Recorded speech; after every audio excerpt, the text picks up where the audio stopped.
Hello there, and welcome back to BBA Sports. Today is episode 13, not day 13 of the NFL mock draft series, and today is the Atlanta Falcons.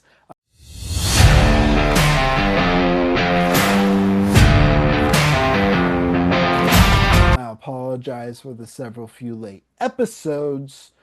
Uh, Things got a little hectic there for a little bit, but things are starting to slow down back a little bit, and I'll get caught up back up very soon. But today is day 13, so let's get into the draft. Oh, also forgot, we're going to be doing things a little differently. I'll have all the picks on one page in one slide, and we'll go through addressing the picks pick by pick and seeing how the draft is overall as one huge draft as one. So, for the Atlanta Falcons, BBA Sports NFL mock draft is this. This is the draft results. I gave them a B overall for their ranking. Um, for their first pick, I had them taking Caleb Banks with their second round pick since they traded away their first round pick last year to trade back up into the first round to select an edge player. But getting Caleb Banks here at number two is going to be really helpful for that defensive line. Yes, it did improve from 24 to 25, but it needs to take another big leap from 25 to 26 to go from a decent defensive line to a great defensive line. And adding in a defensive lineman like Caleb Banks that is going to command a lot of attention from the opposing offensive line is going to be really helpful for those edge players to get into the backfield and cause disruption and create sacks and tackles for loss. Caleb Banks is a good quality interior defensive lineman. He is big, he is mean, and he is quick.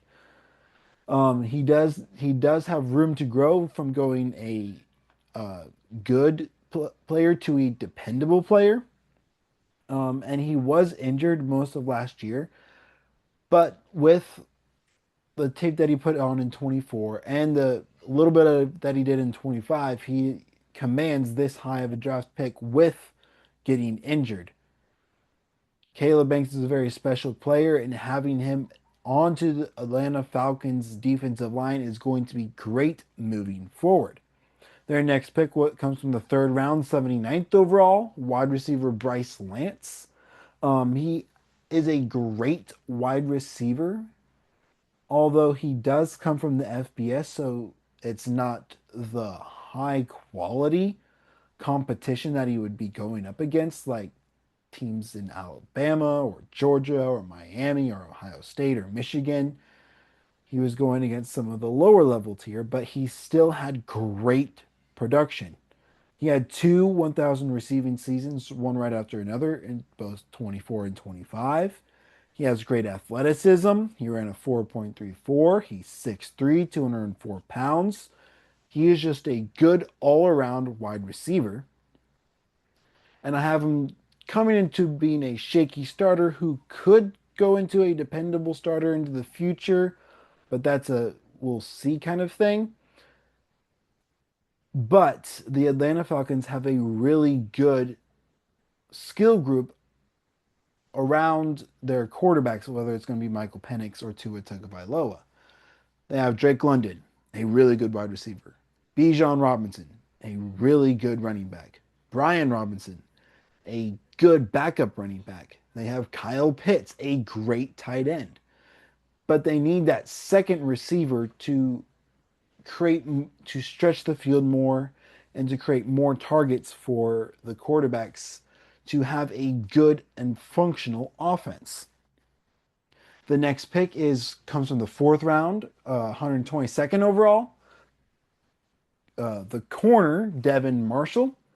He is undersized, but he has good mass and he is great in one-on-one situations. He does need to fix some things, but can become a decent starter in the NFL. I have him becoming a shaky starter. And then their last two picks come from the seventh round. Definitely some traits kind of guys. Their first pick is George Gums Jr., edge, 215th overall. He did get injured in November, but has flashes of becoming a good quality edge, but has never put it all together. Let's see if the Atlanta Falcons can take the excitement of what George Gums Jr. can be and turn him into that. But I but if he's only going to grow with like what he did in college, I only ever seen him becoming a quality backup.